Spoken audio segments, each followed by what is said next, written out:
കുപ്രസിദ്ധ കുറ്റവാളി കാപ്പ കേസുകളിൽ പ്രതിയായ സ്വർണ്ണക്കടത്തുകാരനൊക്കെ ആയിട്ടുള്ള സ്വർണ്ണമാലകൾ വലിച്ചു പൊട്ടിക്കുന്നൊരു പ്രതിയായിട്ടുള്ള ഗുണ്ടാ തലവനൊക്കെ ആയിട്ടുള്ള ഈ അർജുൻ ആയങ്കി പോലീസിന്റെ പിടിയിലായി.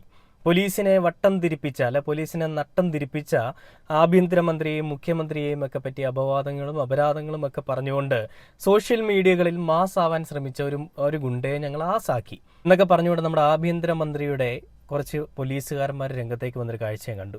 പിന്നെ ഒരു പുതിയൊരു അജണ്ട കൂടി ഇവർ ഇറക്കിയിട്ടുണ്ട് കേട്ടോ. അതായത് ഈ ഗുണ്ടകൾക്ക് വേണ്ടിയിട്ട് ജയ് വിളിക്കുന്ന, ഗുണ്ടകളുടെ കമന്റ് ബോക്സിൽ കമന്റ് ഇടുന്ന, അവരുടെ പോസ്റ്റുകൾക്ക് ലൈക്ക് അടിക്കുന്ന, അവരോട് വലിയ സ്നേഹമുള്ള, അവർക്ക് വീരപരിവേഷം കൊടുക്കുന്ന, അവരെ താരങ്ങളായി കണ്ട് താരാരാധന നടത്തുന്ന ആളുകളെ വരെയും പിടിച്ചകത്തിടാൻ വേണ്ടിയിട്ട് കേസ് അങ്ങനെ പോകും, അങ്ങനെ അറസ്റ്റ് ചെയ്യുമെന്നൊക്കെ പറഞ്ഞൊരു പോസ്റ്റ് കണ്ടു. പേടിപ്പിക്കാനാണോ സാറുമാരെ തീരുമാനിക്കുന്നത്? അങ്ങനെ പേടിക്കാനല്ല തീരുമാനം കേട്ടോ. നിങ്ങൾ എത്ര പേടിപ്പിച്ചാലും പറയാനുള്ളത് എവിടെയും തുറന്നു പറയും. അപ്പോൾ അർജുൻ ആയങ്കിയെ അങ്ങ് പിടിച്ചു എന്ന് പറഞ്ഞുകൊണ്ട് വലിയ രീതിയിൽ സന്തോഷം കൊള്ളുന്ന കുറേയധികം മാപ്രകളുമുണ്ട്, വലതുപക്ഷത്തിൻ്റെ അനുഭാവികളുമുണ്ട്, രമേശ് ചെന്നിത്തലയ്ക്ക് ജയ് വിളിക്കുന്ന കുറേയധികം ആളുകളുമുണ്ട്, നമ്മുടെ മുഖ്യമന്ത്രി അടക്കമുള്ള ആളുകൾ. എനിക്ക് ഇവരോടൊക്കെ ചോദിക്കാനുള്ളത് അർജുൻ ആയങ്കി ചോദിച്ച ഒരേ ചോദ്യം തന്നെയാണ്. അർജുൻ ആയങ്കിക്കും ചിലത് പറയാനുണ്ട്. അയാൾ പറയാനുള്ളത് എന്താണെന്ന് ഞാൻ നിങ്ങളെ ഒന്ന് കാണിച്ചു തരാം. കഴിഞ്ഞ ദിവസം അയാളെ പിടിക്കാൻ വേണ്ടിയിട്ട് അഹോരാത്രം പണിയെടുത്തുകൊണ്ട് എല്ലാ പോസ്റ്റുകളും എല്ലാ പേജുകളും എല്ലാ പോലീസുകാരും സജ്ജമായിട്ടിരിക്കുന്ന സമയത്ത് അദ്ദേഹം പങ്കുവച്ചൊരു വീഡിയോ ആണ്. ആ വീഡിയോ എന്തായാലും ഒന്ന് കണ്ടു നോക്കിയിട്ട് ബാക്കി വീഡിയോയിലേക്ക് വരാം. അയാൾ പറയുന്നതിൽ എന്താണ് എടുത്ത് പറയാൻ നിങ്ങൾ ശ്രദ്ധിക്കണം കേട്ടോ.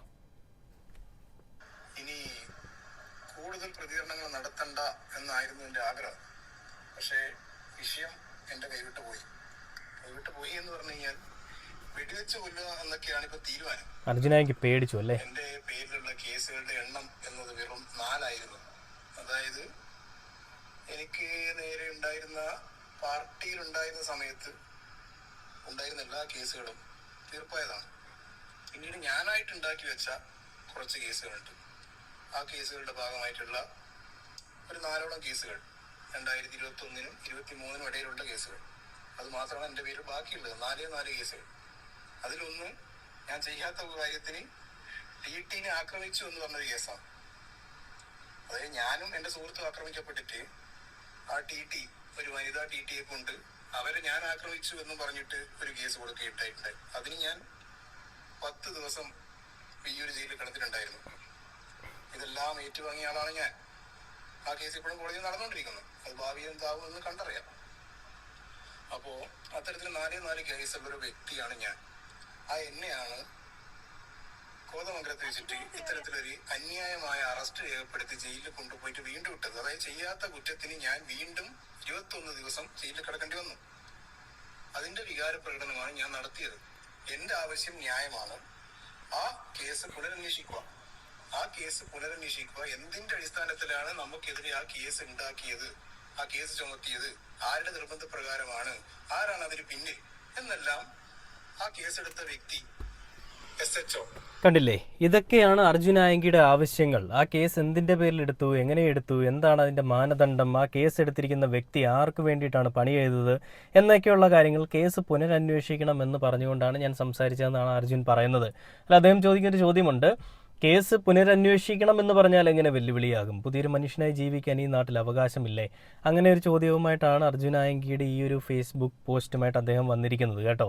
അപ്പോൾ അങ്ങനെ ആ പോസ്റ്റ് അദ്ദേഹം പങ്കുവച്ചതിന് പിന്നാലെ MV ജയരാജൻ എല്ലാവരും ഇങ്ങനെ വലിയ രീതിയിൽ പറയുന്നുണ്ട്, അർജുൻ ആയങ്കിയെ തൂഫാൻ പോലെ തൂക്കണം, അർജുൻ ആയങ്കി മറ്റത് ചെയ്തു മറിച്ചു പിടിച്ചു എന്നൊക്കെ പറഞ്ഞുകൊണ്ട് സംസാരിക്കുന്നുണ്ട് കേട്ടോ. അപ്പോൾ ഇത് പറയുമ്പോൾ നമ്മൾ എടുത്ത് ചിന്തിക്കേണ്ട ഒരു കാര്യം കൂടിയുണ്ട്. നമ്മുടെ ഇവിടെ വർഗീയത മാത്രം വാ തുറന്നാൽ പറയുന്ന ഒരു RSSന്റെ അടിമയായിട്ടുള്ളൊരു നായിൻ്റെ മോൻ, ഇലയിൽ വെക്കാറായിട്ടുള്ളൊരു കിളവനുണ്ടല്ലോ, അപവാദവും അപരാധവും മാത്രം പറയുന്ന ഈ ഒരു തന്തയില്ലാത്തവനെന്ന് തന്നെ വിളിക്കാം, TG മോഹൻദാസ്. അവൻ പറഞ്ഞത് ജന്തർ മന്ദറിൽ പ്രൊട്ടസ്റ്റ് നടത്തിയിട്ടുള്ള എല്ലാവരെയും അവനങ്ങ് പീഡിപ്പിച്ച് എല്ലാത്തിനെയും വെടിവെച്ചിട്ടിട്ട് ശവങ്ങളൊക്കെ ഇങ്ങനെ പെറുക്കിക്കൊണ്ട് അവൻ്റെ അമ്മയുടെ പാത്രത്തിലിട്ട് കൊടുക്കണം കഴിക്കാൻ എന്നാണല്ലോ അവൻ പറഞ്ഞത്. അവനെ പിടിക്കാൻ വേണ്ടിയിട്ട് ഈ നാട്ടിലെ പോലീസോ ഈ നാട്ടിലെ നീതിന്യായ വ്യവസ്ഥയോ നിയമവ്യവസ്ഥയിലോ നിയമ സംവിധാന വ്യവസ്ഥയിലോ ഇരിക്കുന്ന ഏതെങ്കിലും ഒരാൾ തുനിഞ്ഞു മുന്നിലേക്ക് ഇറങ്ങിയിട്ടുണ്ടോ? അർജുൻ ആയങ്കിയെ പിടിച്ചതിൽ കൂടി വലിയ രീതിയിൽ പുളകം കൊള്ളുന്ന കേരള പോലീസെ ഈ TG മോഹൻദാസ് എന്ന് പറയുന്ന ഒരു അടിമയെ പിടിക്കാൻ വേണ്ടി നിങ്ങൾക്ക് എന്തെങ്കിലും കഴിവുണ്ടോ എന്ന് ഞാൻ ചോദിച്ചാൽ, അങ്ങനെ ചോദിക്കേണ്ടി വരും. അങ്ങനെ ഞാൻ ചോദിച്ചാൽ നിങ്ങൾക്ക് എന്ത് മറുപടി തരാൻ സാധിക്കും? പിന്നെ അർജുനായങ്കി അറസ്റ്റിലായിട്ടും അർജുനായങ്കിയുടെ അഹങ്കാരം തീരുന്നില്ല. അർജുനായങ്കി മാധ്യമങ്ങളെ കണ്ടപ്പോൾ അല്ലെങ്കിൽ പോലീസിനെ പരിഹസിച്ചുകൊണ്ടൊരു കാര്യം പറഞ്ഞു എന്ന് പറഞ്ഞുകൊണ്ടൊരു വീഡിയോ വന്നായിരുന്നു കേട്ടോ. ഞാൻ അതോടെ നിങ്ങളൊന്ന് കാണിച്ചു തരാം.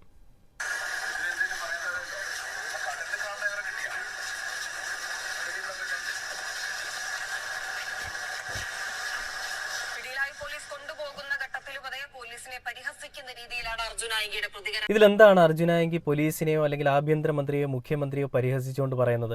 അദ്ദേഹം ഇറങ്ങി വന്നപ്പോൾ ചോദിച്ചൊരു ചോദ്യം എല്ലാ പൗരന്മാരും അറിയേണ്ട ഒരു കാര്യം തന്നെയാണല്ലോ. കടലിൽ പോയവരെ കിട്ടിയോ എന്നാണ് അദ്ദേഹം ചോദിച്ചത്. അദ്ദേഹം അത് അറിയാതെ കളിയാക്കുന്നൊന്നുമല്ല, അദ്ദേഹത്തിന് അത് അറിയാം. അത് എവിടെ പോയി എന്ത് ചെയ്തു, ഇവിടുത്തെ പോലീസുകാരും ഇവിടുത്തെ സംവിധാന വ്യവസ്ഥയും ഒക്കെ എങ്ങനെയാണ് പണിയെടുക്കുന്നത് കൃത്യമായിട്ട് അറിയാവുന്ന ഒരു മനുഷ്യൻ തന്നെയാണ് അർജുൻ. ഇത് അർജുനെ വെള്ളപൂശാൻ വേണ്ടിയുള്ള വീഡിയോ ആണ് നിങ്ങൾ ആരെങ്കിലും വിചാരിക്കുന്നുണ്ടെങ്കിൽ അങ്ങനെ ഒരു വീഡിയോ അല്ല. അർജുനായങ്കി കുറ്റവാളിയാണെങ്കിൽ ആ അർജുനായങ്കി ശിക്ഷിക്കപ്പെടണം. എനിക്ക് ചോദിക്കാനുള്ള ചോദ്യം നിയമ സംവിധാന വ്യവസ്ഥയോടും നീതിന്യായ വ്യവസ്ഥയോടും ഒക്കെ ഞാൻ ചോദിക്കുന്നത്, അർജുനായങ്കി നിങ്ങൾ ഇന്നീ പറയുന്ന രീതിയിൽ വലിയ കുറ്റവാളിയാണെങ്കിൽ അല്ലെങ്കിൽ ആയിരുന്നെങ്കിൽ പിന്നെ എന്തിനാണ് അർജുനായങ്കിക്ക് നിങ്ങൾ ജാമ്യം അനുവദിച്ചത്? അത്തരത്തിലൊരു ജാമ്യം അനുവദിച്ച് അർജുനായങ്കി പുറത്തുപോയി ഇങ്ങനെയുള്ള വീണ്ടും പ്രവർത്തനങ്ങളിൽ ഏർപ്പെടുമായിരുന്നുവെന്ന് നിങ്ങൾക്ക് തോന്നുന്നുണ്ടായിരുന്നുവെങ്കിൽ പിന്നെ എന്തിന് നിങ്ങൾ പുറത്തുവിട്ടിട്ട് അതേ അർജുനായങ്കി തിരിച്ചു വിളിച്ച് നിങ്ങൾ ജയിലിലേക്ക് ആക്കാൻ വേണ്ടി ശ്രമിക്കുമ്പോൾ, അയാൾ പറയുന്ന കാര്യങ്ങളുണ്ട്, അയാൾ നല്ലൊരു മനുഷ്യനായിട്ട് ജീവിക്കാൻ വേണ്ടി ശ്രമിക്കുമ്പോൾ വീണ്ടും അയാളെ ഒരു കുറ്റവാളിയാക്കാൻ വേണ്ടിയിട്ടാണ് നിങ്ങൾ ശ്രമിക്കുന്നതെങ്കിൽ എനിക്കതിനെ പ്രിവെൻറ്റ് ചെയ്തേ പറ്റൂ, അല്ലെങ്കിൽ എനിക്കതിനെതിരെ പ്രതിരോധിച്ചേ പറ്റൂ. ആ പ്രതിരോധിക്കുന്ന രീതി ഏത് രീതിയുമായിക്കോട്ടെ എനിക്കതറിയില്ല, ഞാൻ എനിക്ക് പറ്റുന്ന രീതിയിൽ പ്രതിരോധിക്കും അല്ലെ പ്രതികരിക്കുമെന്നാണ് പറഞ്ഞത്. മുട്ടിൻ്റെ താഴെ വെടിയൊക്കെ വെച്ചിട്ടേക്കാൻ നമ്മുടെ ആഭ്യന്തരമന്ത്രിയൊക്കെ പറഞ്ഞായിരുന്നു കേട്ടോ, പക്ഷേ ഒന്നും നടന്നിട്ടില്ല. എന്തായാലും അർജുനായങ്കി ഇപ്പോൾ അകത്തായി. അതിൽ അർജുനായങ്കി എടുത്ത് ചോദിക്കുന്ന ചോദ്യം കടലിൽ പോയവരെ കിട്ടിയോ എന്നാണ്. എന്തുകൊണ്ട് അർജുനായങ്കി ഈ രീതിയിൽ ചോദ്യം ചോദിച്ചു എന്നുള്ളതിൻ്റെ ഒരു ഉത്തരം ഞാൻ നിങ്ങളൊരു വീഡിയോ കാണിച്ചു തരാം. ആ വീഡിയോ കാണുമ്പോൾ നിങ്ങൾക്ക് ഏകദേശം മനസ്സിലാവും. പിന്നെ കുറച്ച് കാര്യങ്ങൾ കൂടി ഞാൻ നിങ്ങളുടെ അടുത്ത് പറയാം. എനിക്കിനി ഒരു പരാതിയില്ല, ഇനി കിട്ടിയില്ലെങ്കിൽ അത് എൻ്റെ വിധി, ഞാൻ അങ്ങനെ സമാധാനിക്കും. അതെ, സമയത്ത് തന്നെ ഒരു ഉണർന്ന പ്രവർത്തനം, അതായത് ആ സ്പോട്ടിൽ നമുക്കിപ്പോൾ നേവിയുടെ സഹായം അല്ലെങ്കിൽ മറ്റുള്ള സഹായം എത്തിക്കാൻ ഉള്ള കാലതാമസം നേരിടും. പക്ഷേ എങ്കിൽ പോലും നമ്മുടെ മറൈൻ എൻഫോഴ്സ്മെന്റും കോസ്റ്റ് ഗാർഡും കൂടി ചേർന്നിട്ട് ഒരു അനുയോജ്യമായ ഒരു തിരച്ചിൽ നടത്തിയിരുന്നെങ്കിൽ ഒരുപക്ഷെ ജീവൻ രക്ഷിക്കാമായിരുന്നു. അതല്ല, വൈകിട്ടാണെങ്കിലും അന്നത്തെ കാലാവസ്ഥ വളരെ അനുയോജ്യമായ കാലാവസ്ഥയായിരുന്നു. ആ സമയത്തെങ്കിലും ഇറങ്ങി പരിശോധന നടത്തിയിരുന്നെങ്കിൽ എൻ്റെ മോൻ്റെ ബോഡിയെങ്കിലും നമുക്ക് ആ സമയത്തിനുള്ളിൽ കിട്ടുമായിരുന്നു. അപ്പം അങ്ങനെയുള്ള നടപടികൾ. ഇത് കാണാതായ ഗൗതമിന് വേണ്ടി 10ാം ദിവസവും ഊർജിതമായ തിരച്ചിൽ. ഇനിയും മകനെ കിട്ടിയില്ലെന്ന് അത് തൻ്റെ വിധിയാണ്, ഇനിയും എൻ്റെ മകനെ കിട്ടിയില്ലെങ്കിൽ അത് എൻ്റെ വിധിയാണെന്ന് പറഞ്ഞുകൊണ്ട് അമ്മ രേഷ്മ പ്രതികരിക്കുന്നൊരു കാഴ്ച നിങ്ങൾ കാണുന്നത്. ആ അമ്മ പറയുന്നത് ഇനിയും ഇത്രയും ദിവസമായി ഇനി എൻ്റെ മകനെ കിട്ടും, ജീവനോടെ കിട്ടുമെന്നുള്ളൊരു കാര്യത്തിൽ എനിക്കൊരു പ്രതീക്ഷയുമില്ല. ഇവിടുത്തെ നിയമ സംവിധാന വ്യവസ്ഥയുടെ കഴിവുകേടാണെന്നാണ് അമ്മ പറയുന്നത്. പിന്നെ അതേപോലെ തന്നെ കഴിഞ്ഞ ദിവസം വിഴിഞ്ഞത്ത് നിന്ന് കാണാതായ ഒരു മത്സ്യത്തൊഴിലാളിയുടെ മകൾ പ്രതികരിച്ചപ്പോൾ അവളെ കുറച്ച് ന്യായീകരണ തൊഴിലാളികൾ 916 കമ്പനിയും അടിമയും ഒക്കെ ആക്കി സംസാരിക്കാൻ നമ്മൾ കണ്ടതാണ്. അത്തരത്തിൽ ആ പെൺകുട്ടി ഇന്നും വന്ന് പ്രതികരിക്കുന്ന ഒരു കാഴ്ച ഞാൻ കുറച്ച് കഴിഞ്ഞൊരു വീഡിയോ കാണിച്ചാണ്, ഒരിക്കൽ കൂടി കാണിച്ചു തരാം, കണ്ടുപോയിക്കോ. ഞങ്ങളൊരു പൊളിറ്റിക്കൽ പാർട്ടിനെ അല്ല കുറ്റപ്പെടുത്തുന്നത്, ഞങ്ങൾ ഈ പറയുന്നത് നിങ്ങളുടെ സിസ്റ്റം ഫെയിലിയർ ആണ്. അതിന് നിങ്ങളൊരു അപ്ഡേഷൻ പോലും ഞങ്ങൾക്ക് ഇതുവരെ ഒരു അപ്ഡേറ്റ് നിങ്ങൾ ചെയ്യുന്നില്ല എന്നുള്ളതും അത് വളരെ എക്സ്പ്ലിസിറ്റ് ആയിട്ട് എല്ലാവർക്കും കണ്ട് മനസ്സിലാക്കാൻ പറ്റുന്ന ഒരു കാര്യമാണ്. ഞാൻ ഓഖി കാലം മുതലേ ഞാൻ നിങ്ങളോട് പറയുകയാണ്, ഓഖി കാലം മുതലേ അവിടെ നടന്ന ആ ഫെയിലിയർ സിസ്റ്റത്തിന് തന്നെ ഓഖി വന്ന സമയത്ത് ഇപ്പോഴിരിക്കുന്ന സർക്കാരാണോ ഭരിച്ചത്? എന്തിന് പണിക്ക് പോകുന്നെന്ന് ചോദിക്കുന്ന കുറെ ആൾക്കാരുണ്ട്. എന്തിന് പണിക്ക് പോകുന്നതെന്ന് വെച്ചാൽ അവരവരുടെ കുടുംബം പോറ്റാനാണ് പണിക്ക് പോകുന്നത്. ഈ രാമേശ്വരത്തോട്ട് ഉള്ള കാരണം കടലിന്റെ അടിയൊഴുക്ക് ആ സമയത്ത് തമിഴ്നാട് ഭാഗത്തോട്ടായിരുന്നു. അപ്പൊ ഞങ്ങളിത് കളക്ടറിനെ കാണാൻ പോയപ്പോഴും AD കാണാൻ പോയപ്പോഴും ഒരു 3 ദിവസം മുമ്പ് ഇത് സൂചിപ്പിച്ചതാണ്, ഞങ്ങൾക്ക് ആ ഏരിയയിലോട്ടാണ് നിങ്ങൾ സെർച്ച് നടത്തേണ്ടതെന്ന്. പക്ഷെ ഇന്നലെ എനിക്ക് ഇതിനെപ്പറ്റി എങ്ങനെ പ്രതികരിക്കണമെന്ന് പോലും അറിയത്തില്ല.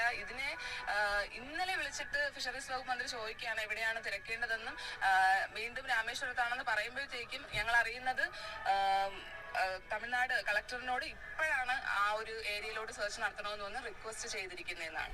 കണ്ടില്ലേ, ഈ വിഷയങ്ങൾ കാണുമ്പോൾ അർജുനായങ്കി മാധ്യമങ്ങളെയും അതേപോലെ തന്നെ സർക്കാരിനെയും വീണ്ടും പരിഹസിച്ചിരിക്കുന്നതാണ് എന്ന് തോന്നുന്നവരുണ്ടെങ്കിൽ അത് വെറും അടിമകൾ മാത്രമായിരിക്കുമെന്നുള്ളൊരു കാര്യത്തിൽ ഒരു സംശയവും വേണ്ട. കാരണം സത്യം അത് തന്നെയാണ്. ഇത് പറയുമ്പോൾ അർജുനായങ്കിയുടെ ഒരു പോസ്റ്റ് നിങ്ങളെല്ലാവരും കാണേണ്ടതായിട്ടുണ്ട്. അല്ലെങ്കിൽ അർജുനായങ്കി പോസ്റ്റ് ചെയ്തിരിക്കുന്ന ഒരു പോസ്റ്റിലെ കാര്യങ്ങൾ നിങ്ങൾ കേൾക്കണം. ഞാനതൊന്ന് വായിച്ച് കേൾപ്പിക്കാം. അതിലിങ്ങനെയാണ് പറയുന്നത്: കടലിലകപ്പെട്ട മത്സ്യത്തൊഴിലാളികളുടെ ബോട്ടിലാണ് ഞാൻ ഉള്ളതെന്ന് പറഞ്ഞിരുന്നെങ്കിൽ റോഡിലിരുന്ന് കരയുന്ന ആ സഹോദരിക്ക് അവരുടെ ഭർത്താവിനെ നേരത്തെ കിട്ടുമായിരുന്നു. വെറും 4 കേസ് മാത്രം അവശേഷിക്കുന്ന എന്നെ ഫേസ്ബുക്ക് പോസ്റ്റിൻ്റെ പേരിൽ തീവ്രവാദിയാക്കി മാറ്റി വെടിവെക്കാനാണ് ഉത്തരവിട്ടത്. കള്ളക്കേസിൽ ജയിലിലാക്കിയപ്പോൾ ജീവിതം താറുമാറായ ആളാണ് ഞാൻ. എന്നെ തീവ്രവാദിയാക്കിയത് ഈ സിസ്റ്റമാണ്. മാനസിക രോഗത്തിലോ മദ്യലഹരിയിലോ അല്ല, പൂർണ്ണ ബോധത്തോടെ തന്നെയാണ് പ്രതികരിച്ചത്. എന്നെ കള്ളക്കേസിൽ ജയിലിലടച്ച കേസ് പുനരന്വേഷണം നടത്തണം. അയാൾ എന്തിനങ്ങനെ ചെയ്തു? ഞങ്ങളെ 6 പേരെ ജയിലിലടച്ച് ദ്രോഹിച്ചു എന്ന് അയാൾ മറുപടി പറഞ്ഞേ മതിയാകൂ എന്ന് പറഞ്ഞുകൊണ്ടാണ് അർജുനായിക്ക് സംസാരിച്ചത്. അത് കേട്ടപ്പോഴാണ് പലർക്കും കുരു പൊട്ടി അർജുനായിക്കെതിരെ എന്തൊക്കെയോ അങ്ങ് ചെയ്തേക്കാമെന്ന് പറഞ്ഞുകൊണ്ട് രംഗത്തേക്ക് വന്നത്. അപ്പോൾ അർജുനായിക്ക് ചെയ്യുന്നതെല്ലാം തെറ്റാണെന്ന് പറഞ്ഞുകൊണ്ട് അർജുനായിയെ പറ്റി കുറ്റം പറയുന്ന കുറേ അധികം ആളുകളുണ്ട്. അയാൾ ആ പ്രതികരിച്ചതിൽ എന്ത് തെറ്റാണുള്ളത്? ഇത്രയും ദിവസമായിട്ടും ആ അമ്മയ്ക്കും ആ ഒരു ഭാര്യയ്ക്കും മക്കൾക്കും എല്ലാവർക്കും നീതി കൊടുക്കേണ്ട സർക്കാർ നീതി കൊടുക്കാതെ ഇരുട്ടിൽ തപ്പിക്കൊണ്ട് പലതും പറഞ്ഞുകൊണ്ട് പല കള്ളത്തരങ്ങൾ കാണിച്ചുകൊണ്ടും ഈ അർജുനായിയെ പിടിക്കാൻ വേണ്ടിയിട്ട് കാണിച്ച ആർജവം അവിടെ കാണിക്കാതിരിക്കുമ്പോൾ എങ്ങനെയാണ് പ്രതികരിക്കേണ്ടത്? അയാൾ അത് തന്നെയാണ് ചോദിച്ചത്. അത് തന്നെയാണല്ലോ സത്യമായിട്ടുള്ള കാര്യം. ആ ഒരു മത്സ്യത്തൊഴിലാളിയെ കണ്ടുപിടിക്കാൻ വേണ്ടിയിട്ട് ഈ ഒരു വികൃത കാണിച്ചിരുന്നെങ്കിൽ ഡേ 1 തന്നെ അയാളെ കണ്ടുകിട്ടിയേനെ. ഇന്നിപ്പോൾ ഇത്രയും പ്രശ്നങ്ങളുണ്ടായി. കടൽ ക്ഷോഭമായിരുന്ന വളരെയധികം തിരമാലകളോടുകൂടി നിറഞ്ഞിരുന്ന കടൽ ഇന്ന് ശാന്തമാകുമ്പോൾ ആ ഒരു ആളുകൾ ജീവനോടെ ഉണ്ടോ മരിച്ചോ എന്നുള്ളത് പോലും അറിയാതെ എവിടെ പോയി തപ്പാനാണ്? അവരുടെ ബോഡിയെങ്കിലും തിരികെ കിട്ടിയാൽ ഭാഗ്യമെന്ന് വേണമെങ്കിൽ പറയാം. അങ്ങനെ ഉണ്ടാവാതിരിക്കട്ടെ എന്ന് നമുക്ക് വേണമെങ്കിൽ പ്രാർത്ഥിക്കാം. അപ്പം അങ്ങനെ ഈ ഒരു പൂക്കികൾ ഈ അർജുനായിക്കിയുടെ പിന്നാലെ ഓടിയ സമയത്ത് ആ ഒരു മനുഷ്യനെ ആ ഒരു ജീവൻ രക്ഷിക്കാൻ പോയിരുന്നെങ്കിൽ എന്തെങ്കിലും നടന്നേനെ. അർജുനായിക്ക് പിന്നെ പിടിച്ചാലും മതിയായിരുന്നു. ഇവിടെയുള്ള രാഷ്ട്രീയ പ്രേരിതമായിട്ടുള്ള കളി എന്തൊക്കെയാണെന്ന് നമുക്ക് ഈ ഒരു കാര്യങ്ങളിൽ തന്നെ വ്യക്തമാണല്ലേ. എന്തൊരു വൃത്തികേടാണ്. എന്നിട്ടും അർജുനായിക്ക് പറയുന്നത് അയാൾ അർജുനായിക്ക് അങ്ങനെ ചെയ്തു ഇങ്ങനെ ചെയ്തു എന്നൊക്കെ പറഞ്ഞുകൊണ്ടാണ് പലരും പറയുന്നത്. ഞാൻ നേരത്തെ പറഞ്ഞു, അർജുനായിക്കിയുടെ ഭാഗത്ത് തെറ്റുണ്ടെങ്കിൽ ശിക്ഷിക്കപ്പെടുക തന്നെ വേണം. അയാൾ കുറ്റവാളി തന്നെയാണ്, അല്ലാന്നല്ല. പക്ഷേ എല്ലാവർക്കും ഒരേപോലെ നിയമമാവണ്ടേ? നീതിന്യായ വ്യവസ്ഥ ഒരേപോലെ പ്രവർത്തിക്കണ്ടേ? TG മോഹൻദാസിനെ അറസ്റ്റ് ചെയ്യണ്ടേ? ഈ കാര്യങ്ങളിൽ കൂടി എന്തെങ്കിലും ഒന്ന് പറഞ്ഞിരുന്നെങ്കിൽ നന്നായിരുന്നു എന്ന് വേണമെങ്കിൽ എടുത്തു പറയാം.